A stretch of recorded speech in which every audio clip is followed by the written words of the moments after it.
Terchovskej galérii umenia bola otvorená výstava s názvom Maľované krajinou. Výstava bola venovaná akademickému maliarovi Zdenovi Horeckému. Vystavuje tu 34 autorov, členov Umeleckej besedy slovenskej. Zdeno Horecký odišiel do večnosti v auguste, tak teraz chceme v jeseni vzdať poctu Zdenovi Horeckému. Je to teda už tretí ročník výstavy inšpirovanej krajinou a sme v Terchovskej galérii umenia, ktorú práve ako inicioval jej založenie Zdenko Horecký.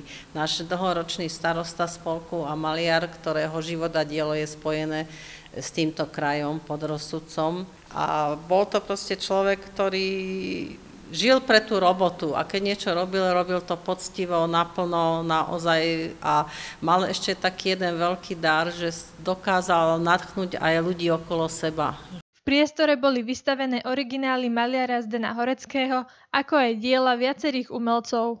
Tá podsta je vyjadrená aj inštaláciou tejto výstavy, kde sme pospájali mladých a starších autorov navzájom, tradičných krajinárov s abstrakcionistami a vznikla zaujímavá kombinácia.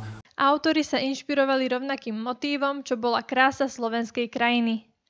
Výstava v Terchovej bude trvať až do apríla 2024.